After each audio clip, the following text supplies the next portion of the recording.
ನಮಸ್ಕಾರ ಎಲ್ಲರಿಗೂ.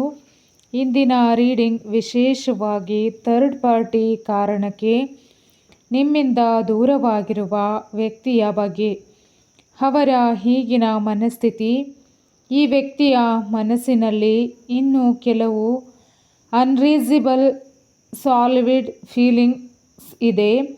ಅವರು ನಿಮ್ಮ ಬಗ್ಗೆ ಯೋಚಿಸುವಾಗ ಹಳೆಯ ನೆನಪುಗಳು, ನೀವು ಕೊಟ್ಟ ಪ್ರೀತಿ ನೆನಪಾಗುತ್ತದೆ.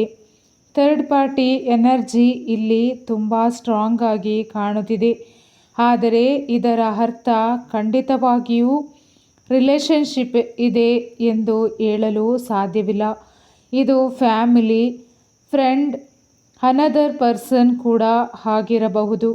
ಆ ವ್ಯಕ್ತಿಯ ನಿರ್ಧಾರದ ಮೇಲೆ ಮತ್ತೊಬ್ಬರ ಇನ್ಫ್ಲೂಯೆನ್ಸ್ ಇರಬಹುದು. ನಿಮ್ಮ ಬಗ್ಗೆ ಅವರ ಫೀಲಿಂಗ್ಸ್ ಮುಗಿದಿಲ್ಲ ಎನ್ನುವ ಸೂಚನೆ ಕಾಣುತ್ತಿದೆ. ಒಂದು ಕಡೆ ನಿಮ್ಮನ್ನು ನೆನಪಿಸಿಕೊಳ್ಳುತ್ತಿದ್ದಾರೆ, ಮತ್ತೆ ಸಂಪರ್ಕಿಸುತ್ತಾರಾ? ಈ ರೀಡಿಂಗ್ ಪಾಸಿಟಿವ್ ಸೂಚನೆ ಕೊಡುತ್ತಿದೆ. ಆದ್ದರಿಂದ ಮತ್ತೆ ಮೆಸೇಜ್, ಮಾತುಕತೆ ನಡೆಯುವ ಸಾಧ್ಯತೆ ಇದೆ, ಆದರೆ ಅದು ಯಾವಾಗ, ಹೇಗೆ ಎಂದು ಹೇಳಲು ಸಾಧ್ಯವಿಲ್ಲ.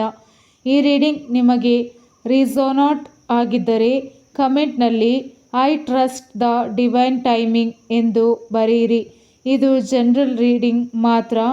ನಿಮಗೆ ರಿಸೋನೇಟ್ ಆಗುವ ಸಂದೇಶವನ್ನು ಮಾತ್ರ ಸ್ವೀಕರಿಸಿ. ಈ ವಿಡಿಯೋ ಇಷ್ಟವಾದರೆ ಲೈಕ್ ಮಾಡಿ, ಶೇರ್ ಮಾಡಿ, ಕಮೆಂಟ್ ಮಾಡಿ ಸ್ನೇಹಿತರೆ. ಧನ್ಯವಾದ.